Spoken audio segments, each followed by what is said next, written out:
On my way home from my part-time job, I was attacked with a baseball bat and broke my arm. Despite being hospitalized due to overwork and a fever, I couldn't get in touch with my husband, John. I finally managed to call his workplace. "Hello, I'm Anne. My husband is John Smith who works at your company. Could you put me through to him?" I pleaded desperately, but the woman on the other end responded in a puzzled voice. There's no one here by that name. "What do you mean?" I asked in a trembling voice. After speaking with the woman further, I learned that she was John's actual wife, Emma. I'd been deceived by John the whole time. Hey, Anne, who do you think is responsible for your broken arm? Who?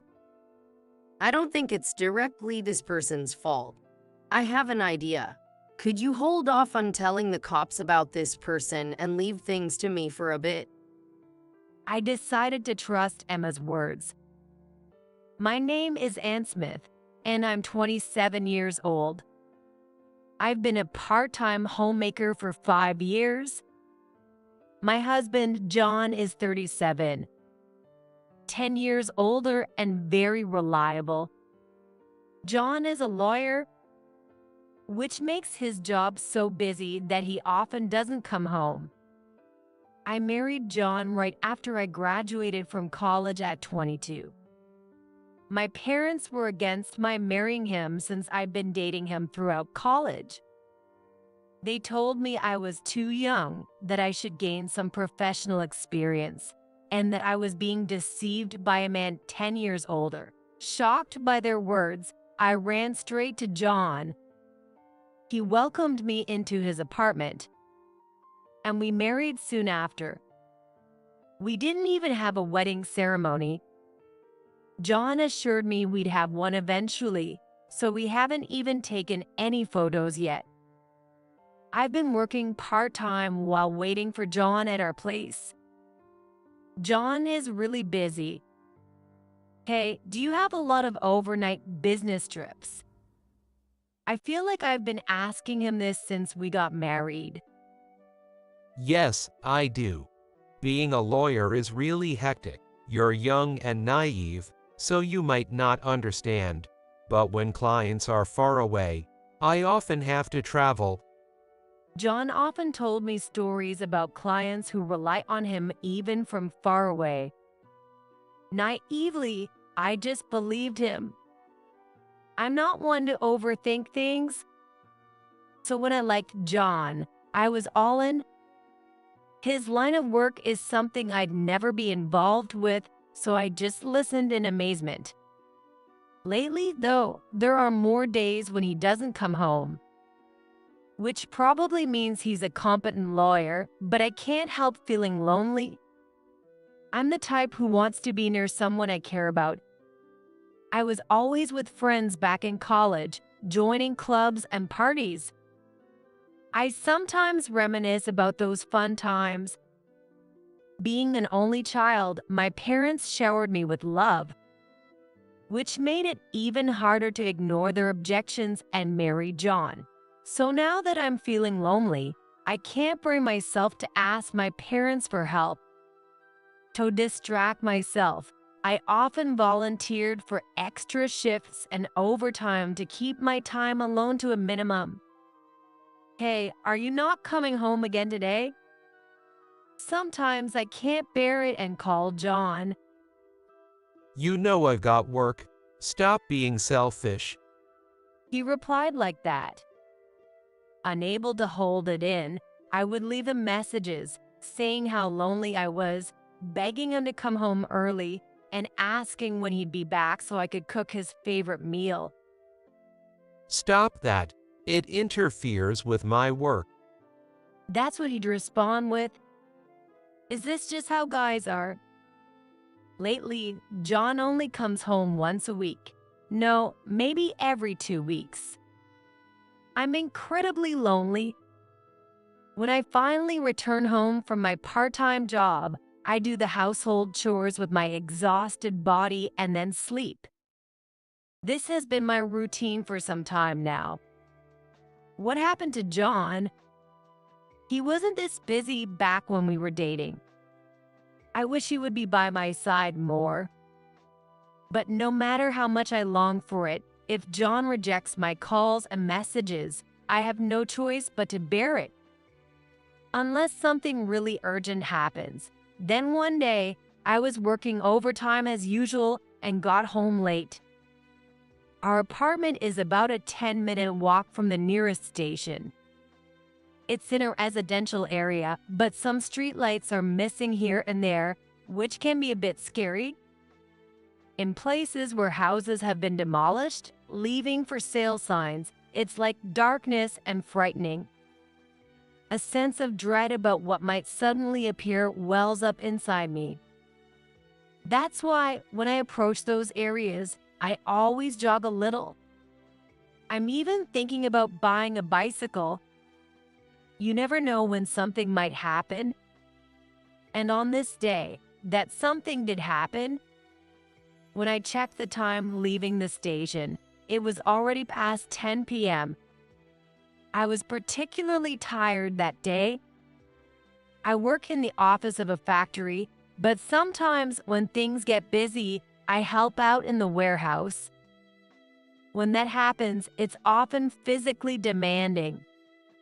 Today, there was a report that the ordered products were wrong, so I went to the warehouse to check the inventory, repeatedly loading and unloading several boxes.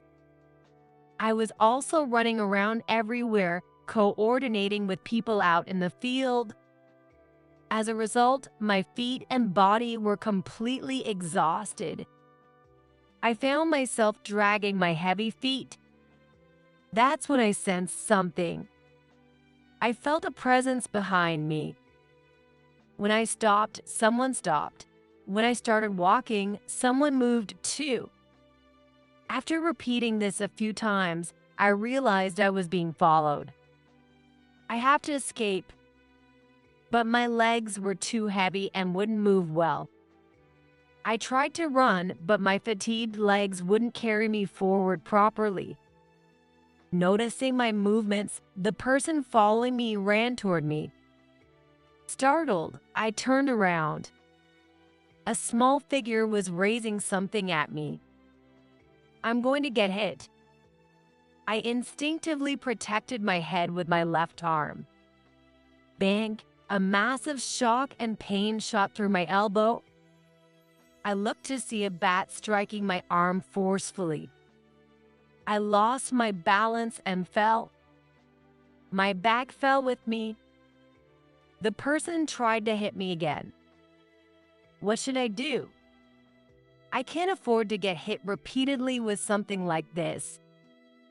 In my panic, I reached for my smartphone, which had fallen out of my bag. In a blind frenzy, I pressed the camera shutter. The flash pierced into the attacker's eyes. With the lock screen on, only the flashlight and camera could respond immediately, but at that moment, I didn't care which one.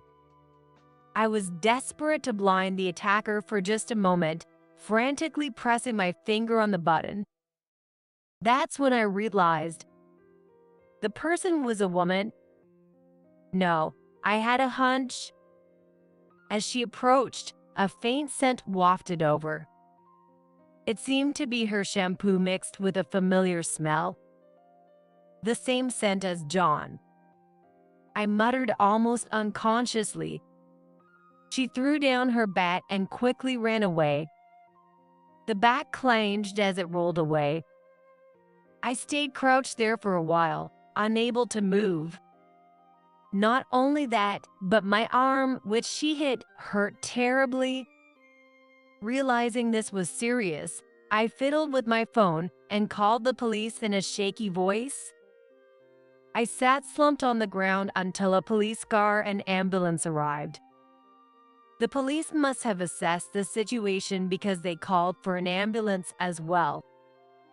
When the doctor at the hospital examined me, he said with a troubled look, "This is a pretty clear fracture." "A fracture?" I was shocked. Was I hit that hard? Yes, normally it would have been just a crack, but it seems like you're a bit malnourished. Your bones look a little weak.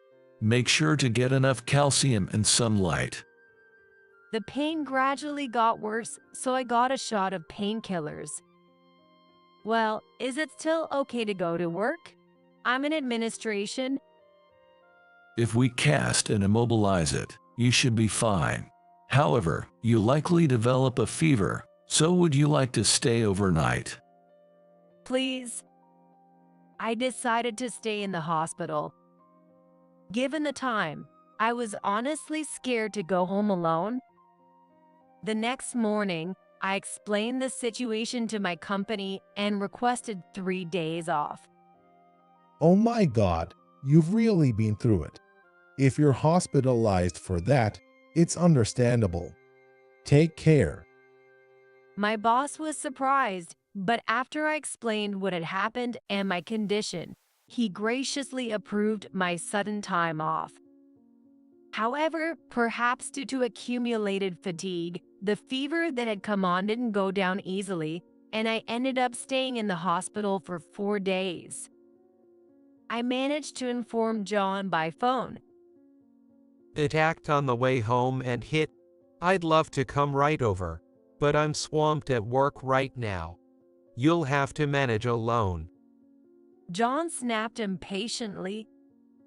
He seemed ready to hang up, so I clung desperately to the conversation.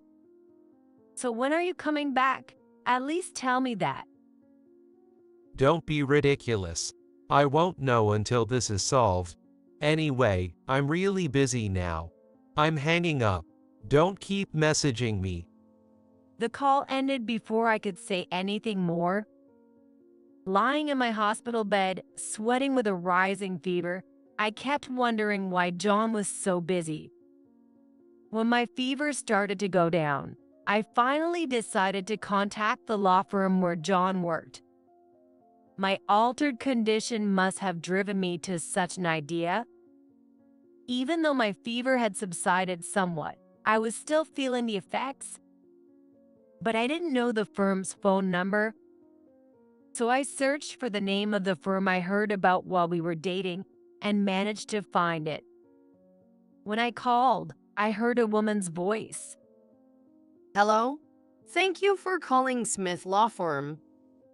Hello, I'm Anne. My husband is John Smith, who works at your company. Could you put me through to him?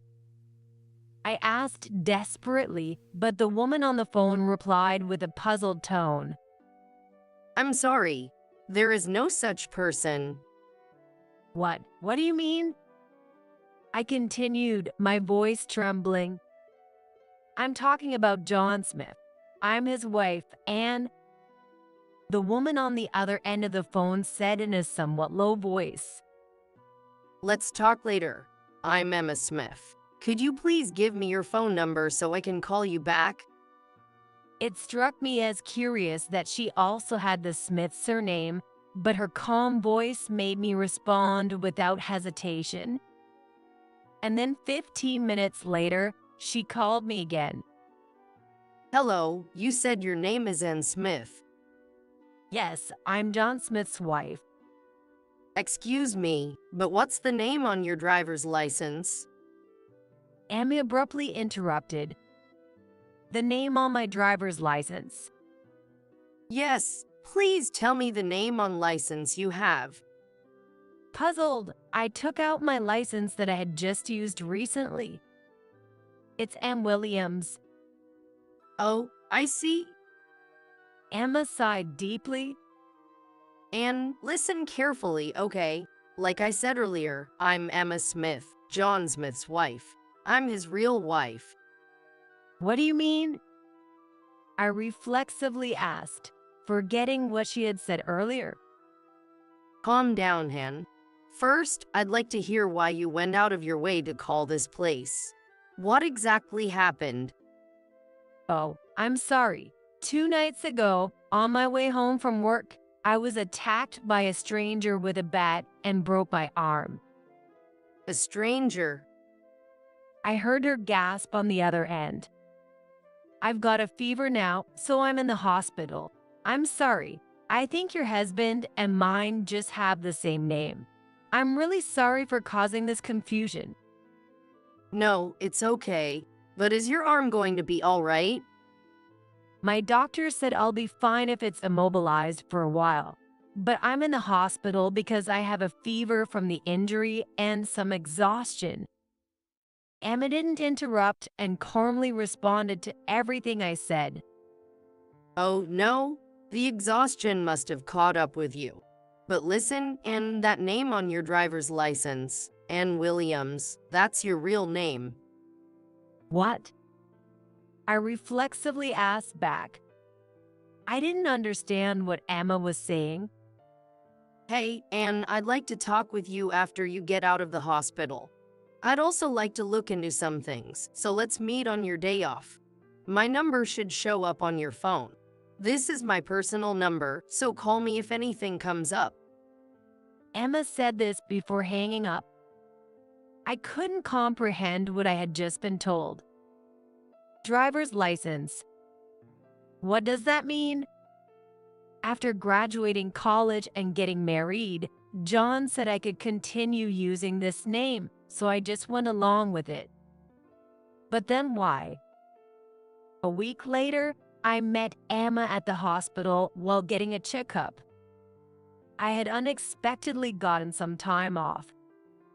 I told the office I was out of the hospital, but my boss said, looking a little concerned, You always work so diligently, so think about your health once in a while. And I'm sorry we have you, a part-timer, working late into the night. We got you home late, and that's why this happened. It was painful to think I'd made everyone worry. No, it's my fault for insisting on working so much. I apologize if my absence disrupts anything. You're very honest, which is good, but you're also a bit reckless sometimes. Yeah, Anne's a good person, but she makes me worry sometimes. Even my coworkers said things like that. So I decided to take 10 days off. Though it's mainly an administrative job, it still requires frequent use of my arms. Productivity would drop if I tried to protect my arm constantly. Besides, I'd accumulated quite a bit of paid leave. It was as good a time as any to use it up. When I informed Emma about it, she arranged to meet me at the hospital. We drove in Emma's car from the hospital to a cafe to discuss the matter. Inside, each table was partitioned, so even if we spoke a little louder, our conversation wouldn't carry too far. Emma began speaking. Let me introduce myself again. I'm Emma, John Smith's wife, and we've been married for 10 years. I also work as a lawyer in the same office as him. You called yourself John's wife, but you're not officially married to him. After saying that, Emma placed her phone in front of me, showing a wedding photo and a copy of their marriage certificate. The reality she had mentioned on the phone, which I had unconsciously stopped thinking about, was now right in front of me. I felt dizzy. Hold on, please listen carefully. Emma said with a serious expression, Yes. I've suspected John of cheating for a while and tried to catch him, but he's in the same field as I am and hasn't slipped up. If I'm not legally married to John, then I must be the other woman. That realization hit me like a ton of bricks. So, when he only comes back every week or two, he's actually returning your home? Yes, John travels often and is frequently away for business. He rarely comes back to our home either. But why is that? I thought I was married to John all this time. Emma sighed deeply. And how old are you now? How many years ago did you think you got married? My age? I'm 27. I thought we got married 5 years ago when I was 22, right after I graduated from college. You were young. You're working part-time now, right? That must be tough. Though unsure of her intention, I nodded. Like I said on the phone, I took some paid time off. No, that's not the point. The tough part is that John manipulated you into believing his words while you had little life experience. You fell for his smooth talk. I was shocked that Emma criticized John so bluntly. Smooth talk. Didn't it strike you as odd that you could use your driver's license? Do you have it with you now? Following her instructions, I pulled out my driver's license from my wallet. Emma examined it and muttered, "I knew it." You've been keeping your maiden name? What? But I've been able to use it. Is there an issue? Of course, it's valid. You haven't submitted your marriage certificate, and your last name hasn't changed. And from my perspective, you're John's mistress. Not officially married to John. My head was spinning as the truth set in. Emma reached out and held my hand, reassuring me. Oddly enough, I felt no anger towards her. No, it was more like none of this felt real. It's tragic how you got tricked by John. But honestly, Han, you were a blind spot for me. A blind spot. The person I suspected of cheating with John was this woman. Emma showed me a photo of a woman, and my gaze was instantly drawn to it. This woman. You know her? I gasped, pulled out my phone, and opened my photo album. There it is. I showed Emma a photo. This is the woman who hit me with the bat. In the picture was a woman wearing a bomber jacket, holding a bat. She was the same person as in the photo Emma had shown me. Nice work, Anne. Have you shown this to the police yet? No, I just realized it now. I'm really slow to notice these things. Emma smiled wryly at my comment and looked down briefly. Just a moment, she said, then paused to think. After a moment, she looked up and asked, Anne, who do you think is responsible for what happened to your arm? That person, I guess. But I don't think she's the real cause. So, before we talk to the police about her, could you let me handle this a bit? I nodded silently. I felt helpless and thought I had no choice but to rely on her. A week later, John finally came home. Welcome back. That was a long business trip. I missed you. As I greeted John and hugged him, my arm cast bumped against his chest. Oh, you okay with your broken arm? It wasn't okay. I thought about contacting you so many times. I tried to send messages, but I followed your instructions not to. Actually, I was hit with a bat. I stepped back from John as I spoke. But it's okay now. I went to the hospital by ambulance and got it checked out. I deliberately didn't mention the police. By the way, I have friends visiting today. New friends, that's unusual. Is it someone from work? No, they are new friends I made recently. Come, I want you to meet them. Smiling, I took his hand and led him to the living room. As I opened the door, two women sitting on the sofa watching TV turned around. Everyone, John is back. Hey, welcome back, John. So, you've come back here too, right? Emma and Nancy, why are you two together? One was Emma and the other was Nancy, another woman John had cheated with, who had attacked me. Sit down, please. I pushed a stunned John towards them with my good hand. They forced him into a seat from both sides. What are you two doing here? Why? Because we've become good friends. Nancy's comment made all three of us chuckle. Look, John, you told me that your wife always belittled you at the office and at home, and you wanted to hit her. So, I want to teach her a lesson, you know? What? This N isn't your wife, right? I got it wrong and broke her arm. It's your fault. What? You broke Anne's arm, Nancy. So I thought I'd go to your wife's place, followed you home from our place, and attack the woman living there. But it was big mistake. That's right. Nancy was the person who had attacked me. Emma had directly visited Nancy once she had figured out who she was to explain what happened and asked for her cooperation. In return, she would also defend me in the assault case. I didn't ask for that. Really, Nancy, did you do it? Hit Anne with a bat. Not asked for? Didn't you think I would do something like that? But now, I really want to hit you. Nancy smirked and repeatedly hit her right fist into her left palm. Wait, why me?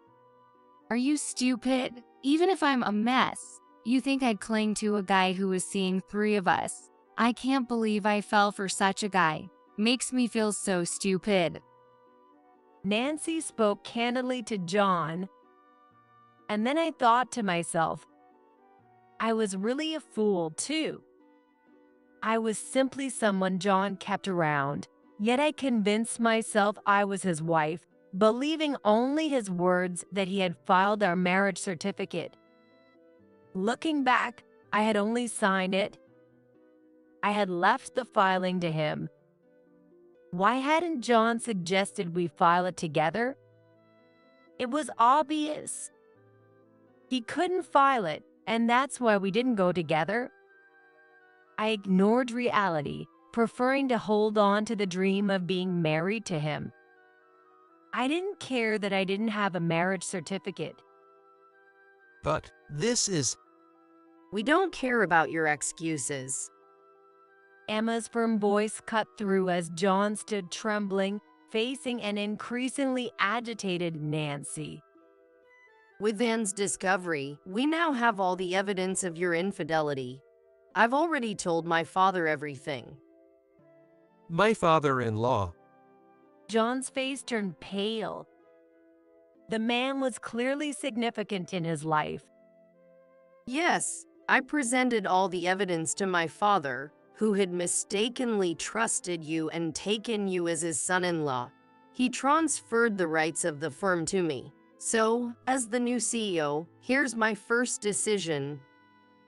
John, you're leaving the firm, and I'll also report your actions to the Bar Association. What? Yes, that's my father's firm. You joined as his son-in-law and became the next director, but letting someone with questionable ethics continue would be a credibility issue for our firm. My father wouldn't allow me to remain with someone like you. So, you're going to sign this too? Emma took out a divorce paper and stamped it down on the table. Seeing it, I spoke up too. John, you didn't even file our marriage certificate. John looked up at me, sweat pouring from his forehead. But you never asked about it. So you think it's okay to deceive young women? Emma, isn't he in the legal profession? Yes, and it's embarrassing as a fellow professional. Watching John squirm in front of these two, I felt a pang of shame. Not just for him, but for myself too. How could I have spent every day agonizing over such a person, just waiting patiently? As these thoughts crossed my mind, I heard Nancy's voice. Hey Emma, mind if I land one on him? What should we do? If you hurt anyone else, your charges will just pile up. That's fine. You're gonna defend me to the fullest, right? Emma flashed a smile. Sure, why not? Then she stepped away from the two. All right. Stop it. Do you think I'd hit you? Nancy swiftly took something out of her bag. A red and yellow canned good that looked a little bloated. Emma then quietly approached and whispered to me. And as soon as Nancy throws that at John, we leave the house. What? As we exchanged those words, Nancy advanced towards John. Thanks for everything. This is my way of repaying you. Nancy threw the bloated can as hard as she could. It smacked against John with a dull thud and fell to the ground. Let's go. Emma ordered. We swiftly opened the living room door and headed for the front entrance. As we stepped out and closed the door, a loud scream echoed from inside. Oh no. Close the door now. The urgency in Emma's voice was clear. What exactly had Nancy thrown at John? Wow, it worked. Totally worth the $65. $65 for that can. Emma couldn't stop herself from laughing loudly too. Yeah, it costs that much because it's surströmming. Nancy added, noticing my confusion. People call it the world's smelliest canned food. It ferments at room temperature, which is why it bloats like that and eventually explodes. I always wanted to try it once. Never thought I'd throw it at him, though. And you made sure to leave it out at room temperature so it would explode, right? Amy asked through her laughter. That's why I told Anne to send her things to her family or somewhere else in advance. This place will probably be unusable for a month. Unusable? As soon as I heard that word, I couldn't help but laugh from the pit of my stomach. The image of John, who always tried to act cool, flashed in and out of my mind. All right, Emma, I'm gonna turn myself in. Come with me. Of course, whether you'll be charged or not is up for discussion, so Anne, you'll come too. Wait a minute. I asked the two to step back from the door a little. What are you doing? I took a deep breath, flung open the door, and shouted, "It stinks. What's that smell? I won't live in this place anymore, and I'm never coming back. You've been lying to me this whole time, and I hate you." Slamming the door shut, my eyes watered from the strong smell leaking out. I coughed but laughed until tears ran down my cheeks. The three of us quickly headed to the police station. Still, I had already decided to settle. After all, Nancy was one of the victims of John's lies. I also felt a strange kinship with her for the way she acted toward the person who hit me with a bat. Maybe it sounds too naive. It's true. And I'm naive and too trusting, making me appear foolish. But right now, I feel a strong sense of solidarity with those who were deceived by the same man. And Nancy's way of getting revenge on John was just too funny. After hearing the story from Emma, she immediately apologized to me and promised to cover my medical expenses fully. Emma wouldn't charge us either. It was clear that I had been completely deceived, believing John's lies about being married and not knowing about his family. Basically, he just liked young women. Emma said after everything was settled. You started dating him in college, right? Did John offer to pay for things? No, I thought it was real love. I really cared about him. He probably exploited that. She sighed again. Still, being married to a guy like that was a mistake itself. By the way, the can exploded in that room, leaving behind a horrendous smell that kept John from appearing in public for a while. Of course, the room he had used to keep me locked up was rendered uninhabitable too. Emma later told me that even cleaning the place required a special crew and was very expensive. On top of that, she filed for divorce and demanded substantial compensation for his infidelity. And then there was the issue with the bar association that John let slip when Emma fired him. Reporting his actions to the association got him erased from their directory. I don't fully understand the details, but apparently lawyers can't work unless they're in the bar association. How will John manage these huge payments? It's not my concern, but losing the hard-earned license that must have taken so much effort to obtain, could John really be even dumber than me? Either way, the cost of what John did to us 3 women is high. I hope he learns his lesson. I returned home and am now preparing to find a new job once my arm heals. I quit my part-time job of 5 years to move back my parents' home after this ordeal. When I went to send my things to my parents' house, Emma came along to speak to my parents.